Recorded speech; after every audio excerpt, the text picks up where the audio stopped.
Good afternoon. Appreciate everybody being here today. Great to be back in the great city of Dallas, where our roster is represented with close to 20 players. I'd like to thank Commissioner Sankey, his staff, for putting on, as always, a first-class event. I'd also like to thank Commissioner Sankey for being in Norman July 1st and helping us as a university, helping us transitioning to the SEC. What a great day it was. I know you got your steps in that day, but just really appreciate your leadership through all of that. I'd also like to thank our president, Joe Harris, and our athletic director, Joe Castiglione, for not only their leadership, but their alignment, their strength, their vision, and one of the most tumultuous times in college football history, transitioning to the SEC for, again, their leadership, over the last 3 years, their vision for where this program is going, and most importantly, positioning Oklahoma in a great way as a newest member of the strongest conference in all of collegiate athletics, the SEC. I've brought 3 players with me today, and I would be remiss if I just didn't thank them for standing alongside with me here today, representing what I believe is the strongest group of leadership and accountability that I've been a part of while I've been at the University of Oklahoma. And the things that they stand for are all the right things when it comes to being a college football player. That's off the field, that's on the field, that's making everyone around them better. These are young men that have achieved at the very highest levels, both in high school and in college. You're looking at Jackson Arnold as a former national Gatorade Player of the Year, or you're looking at Billy Bowman, an All-American safety, Danny Stutzman, an All-American linebacker, and the humility, the leadership, the work ethic, the toughness, their love for their teammates, and most importantly, their love for their university and their opportunity. I just really humbled that those guys are leaders in our locker room. Very, very thankful for them, and y'all are going to have a great time getting a chance to visit with them here today as well. Really looking forward to getting things started here at the end of July. Really excited about our football team. We've got a great blend of both experience. I believe we have, give or take, around 24 players that are going on their 3rd or more year as a starter in college football. And we also have this amazing foundation of youth. We have 52 scholarship players that are either a freshman or sophomore going into this year. We're going to welcome 53 players this season that have never been at Oklahoma in the fall to run out on the field. And that's 38 scholarship players and 15 walk-ons. We do have, again, a lot to look forward to. We have, I love the direction of this football team and the development since January that's taken place, but we still have a lot of work to do. A lot of excitement, but we got a lot of work to do. We still have an opportunity over the next several weeks and a couple of months to continue to develop, which I think is going to be critical as we chase an opportunity to compete for an SEC championship. It goes without saying, the SEC is a deep, incredibly competitive league, unlike any other in college football, and everything, again, about this league is about parity. It's about competitive depth, and it's a one-possession league. As we've looked at it, outside in, you've got incredibly challenging venues. Every member of this conference, top to bottom, is committed to the excellence that this conference represents. And so, as a football program, being in our first year, we are really looking forward to the challenge. All right, Coach, thank you for your comments. We'll take questions now. If you have a question, please raise your hand. Please give your name and affiliation. Seth, Diego, and Nolan will get a microphone to you. So we'll go ahead and start up here in the front. If we'll go to the front row, Bob. Hey, Brent, Bob Holt, Arkansas Democrat. Because I had a two-parter if that's okay. Kevin, he knows me, so he can help you if you forget the other part. I was wondering if you could talk about Jackson Arnold as your quarterback. I know he played in the bowl game. How big was that? What are you expecting? And then I know OU's won a lot of titles and Heismans and all that, but how ready do you feel like OU is for the SEC transition? Well, Jackson understands, better than anybody what goes into being a quarterback of a football team, of a locker room, the leader, the face, the responsibilities, the challenges. What I feel best about and have the most peace about is his ability to be able to handle the highs and the lows, the challenges, the success, the failure that a season will bring you. Nobody is more competent or more ready. Now, even though he's a young player, and we've got to, in some ways, be the headlights for him. That's why they call us coach. But his skill, his arm talent, his toughness, his instincts, his ability to lead people, bring out the best in people, no question about it. He's ready for, his opportunity and his moment. And the success of OU combining with the success of the SEC. Is that the I'm sorry? part of your question, Bob?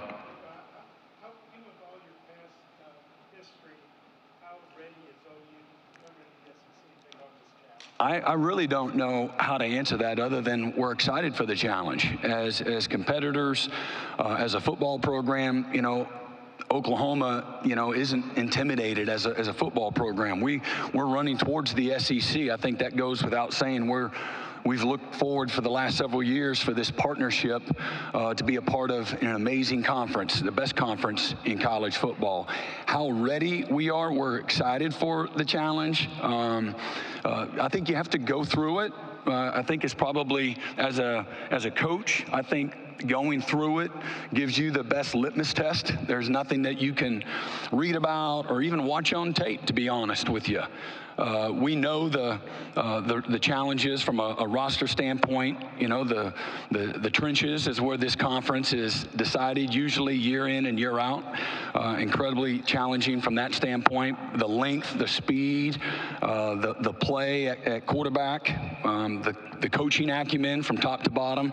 Again, you're not going to sneak up anywhere, any week, in any venue, and show up and luck up and win. And so it's a conference it's about earning what you get, and I think going through it, a season, you'll figure that out. You'll figure out what was good, what wasn't good, what the areas of your program, your roster that need improvement, so that you can match up and have an opportunity to compete for championships.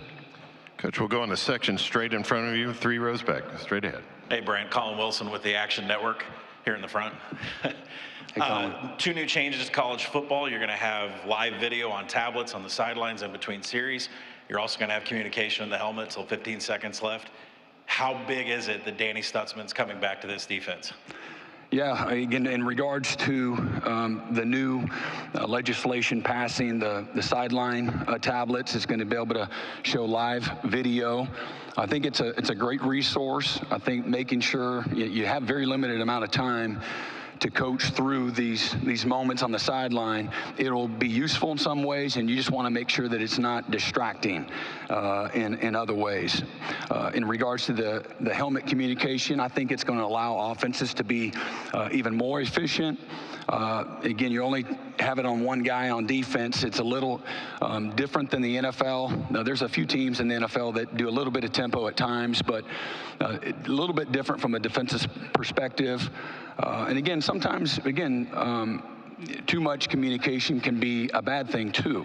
And so there you'll find that balance as a program and as a player. Some players will receive it better than others, but it can be a real competitive advantage to me offensively to be able to be in the ear of the quarterback 15 seconds prior to snapping the ball. And then having Danny back, it's tremendous. I mean, what I have the most appreciation about is his motives are pure, and certainly he's got big dreams to be an NFL player, but the humility in the decision-making process is like, I can get drafted at a pretty high level. I had an excellent grade, and I've had plenty of guys take the grade and go with it. But he wants to go and have a long career in the NFL, a career of longevity, one that he can immediately show up to the NFL, the most difficult league on the planet, and make an impact wherever he is. But he's just 20 years old. And so he had a real practical, process that he went through. Like, I have so much more to give to the University of Oklahoma and to that locker room.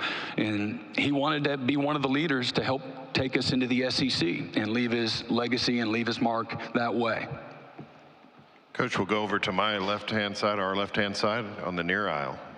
Hey, Brent. Alex Miller from the Bryan College Station Eagle. You touted how many players you guys have from this DFW area. How do you anticipate recruiting maybe changing to continue landing guys like Jackson Arnold or Billy Bowman, knowing how imperative recruiting an elite roster is now going against schools like A&M and Arkansas for those same guys in the same league? Yeah, we've been going against all of those teams for decades. And so it's always competitive.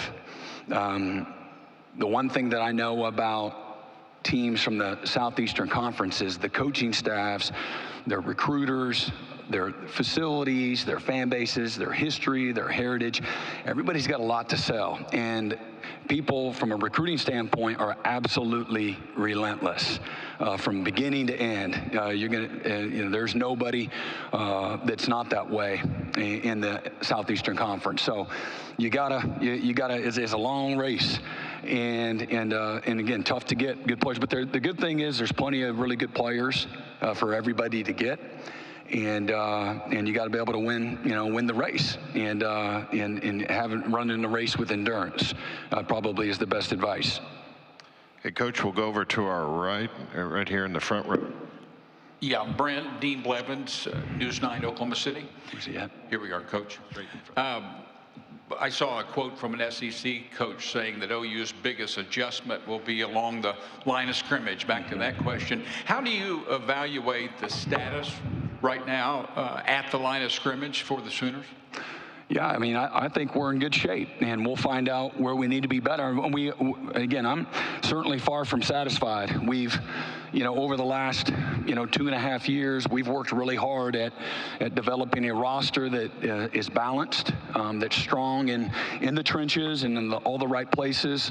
We've had guys leave to graduation. We've had a lot of success on the offensive line. I think Coach Biedenbow in the last, decade has had, 13 guys drafted on the offensive line. I think 10 tackles, as a matter of fact, which is the best in college football. So we're going to lose guys. So we got to attract guys as well. And so wherever we're at today, we're focused on continuing to enhance that part of our team and to recruit more competitive depth. But I really feel good that we have somewhere in that 9 to 11 range on the offensive line that are guys that can play winning football for us. And on defense, you're in that 10 to 12 range up front on defense, on our defensive line. Now, again, there's several guys that maybe don't have this depth of experience, but I trust my eyes and what I've been able to see. And wherever they're at, we've got several young guys that be a part of those numbers that I spoke about. And this is a game of development. So going against good people is going to make them better. And so we'll be able to get a really good litmus test going through our schedule this year. Coach, we'll stay over here on my side of the room on the near aisle back near the stage. Hey, Coach. Nate Sanchez, Dallas Morning News. Josh Heupel talked about it earlier. You go way back with him. You won a national championship with him. You coached with him. Can you talk about your relationship with him and what that reunion in September will look like? Yeah, so I was speaking about Josh earlier. I have this deep appreciation for Josh, certainly first and foremost as a player, to experience my first national championship as a coach. I've always looked back and said, man, we couldn't have done it without Hype. His leadership, what he was able to do from a transformation standpoint to our locker room, the guts and the toughness that he played through that 2000 season.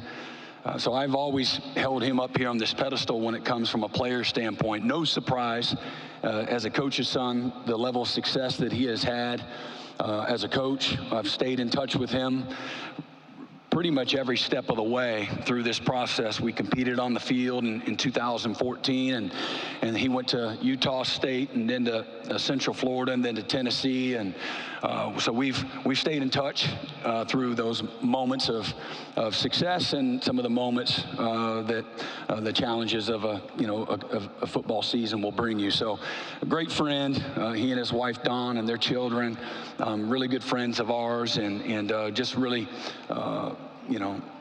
happy for him and the success that he's had. No surprise. He's always been a winner. Coach, we'll go in the center aisle straight ahead of you in the third row. This is John Burrows from On Texas Football. Y'all played Tulane in week 3, a game that probably looked a lot easier at the time it was scheduled than it does today. How does playing those tougher out-of-conference games help prepare your team for the rest of the SEC schedule? And can you tell me what you expect from that game?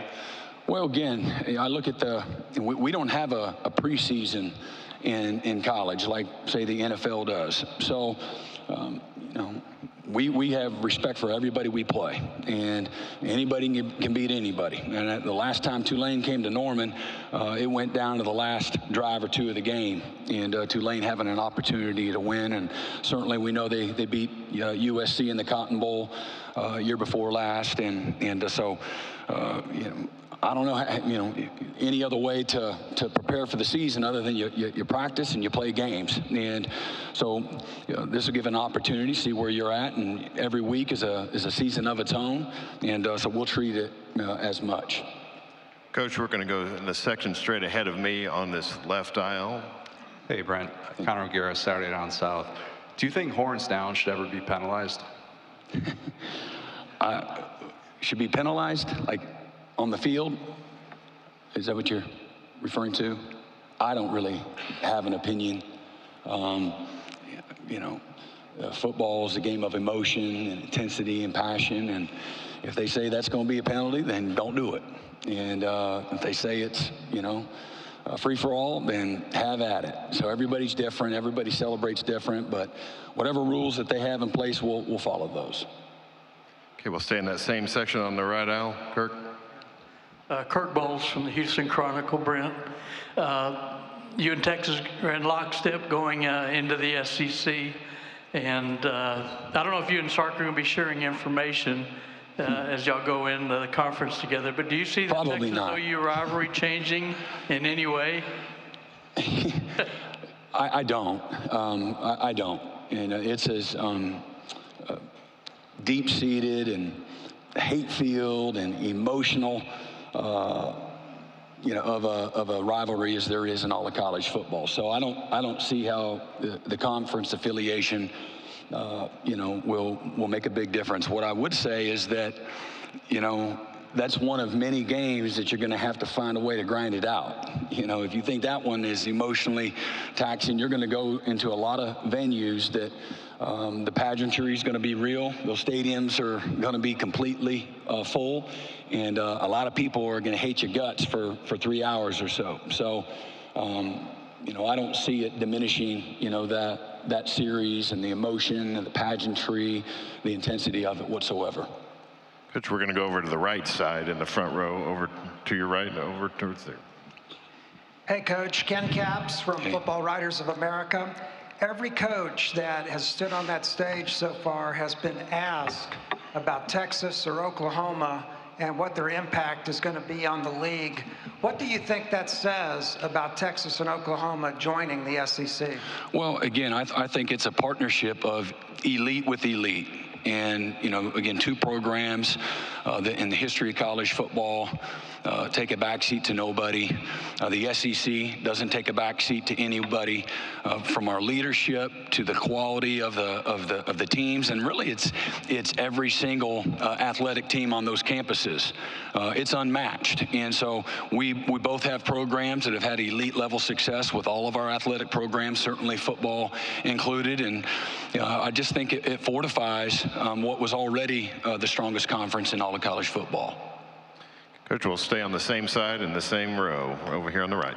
Hey, Brent, George Stoyos, Scoop.com. Wanted to ask you about the new rules of analysts being able to coach on the field. You guys have, quite a handful of guys. How big of a difference is that for you on the field, and how are you going to approach that as a head coach?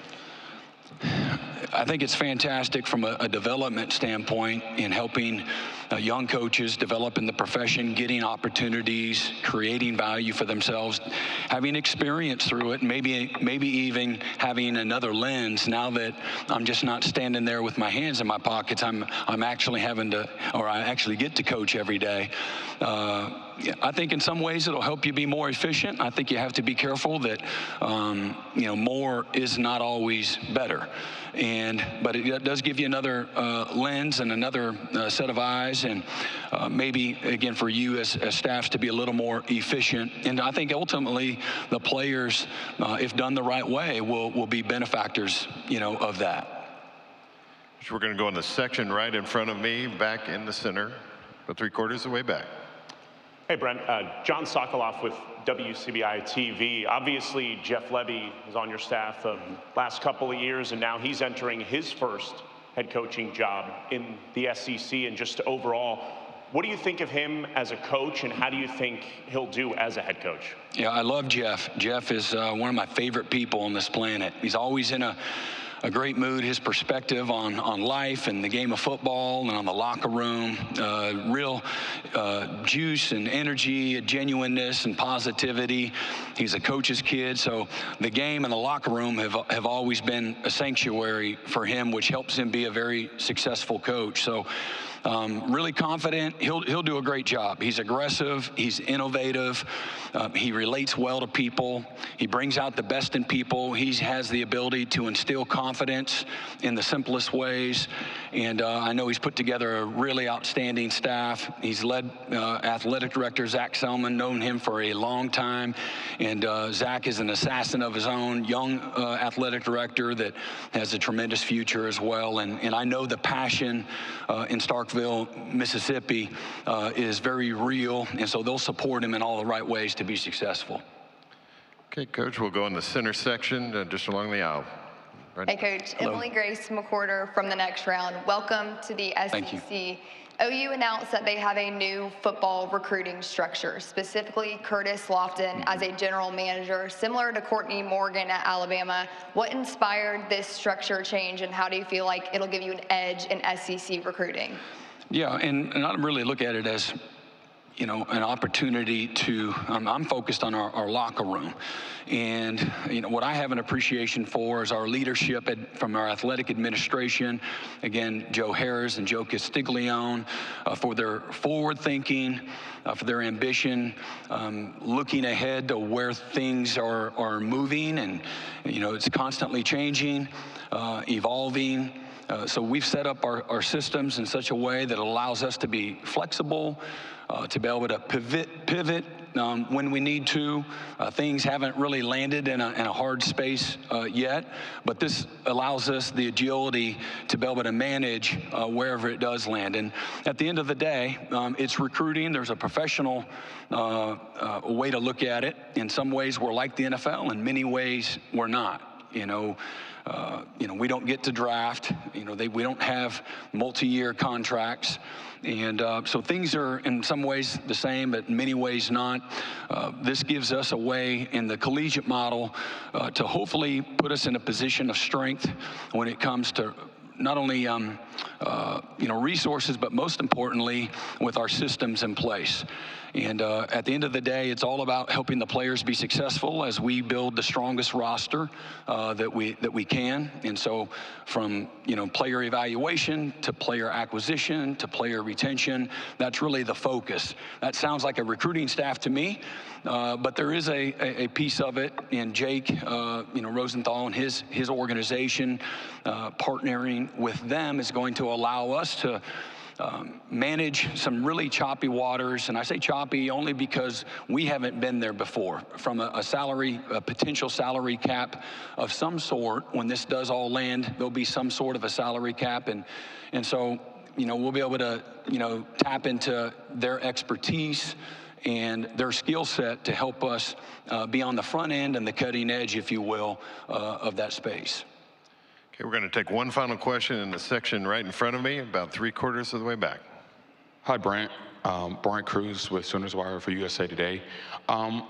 With Ted Roof going to UCF and Jeff Lebby, as mentioned, going to Mississippi State, can you talk a little bit about Zach Alley as your defensive coordinator hire that you handled this winter, and Seth Luttrell and Joe John Finley taking over as co-OCs? Yeah, so I know there are coordinator changes, and going into the SEC with coordinator changes. On paper, that sounds really daunting, and in some ways maybe it is.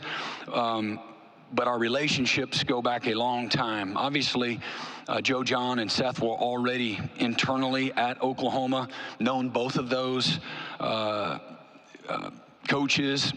Joe John, since he was 17 years old, recruited him from Arlington High School, played for his daddy, Mickey Finley. And in Seth, he was a sophomore captain, football player for us on our national championship team. And we've all kind of grown up in this profession together. So I've had a different type of lens when it comes to those two young coaches, incredibly skilled, both of them, tremendous instincts for the game, great toughness that our players will benefit from.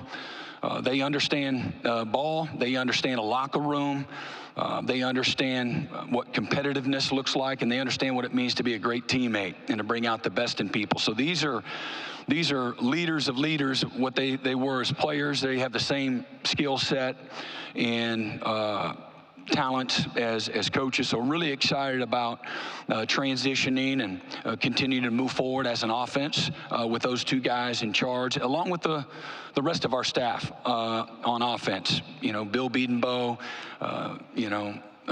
Coach Jones, Coach Murray, the rest of our support staff, fantastic group of men, really talented. And then Zach, he's got a unique story.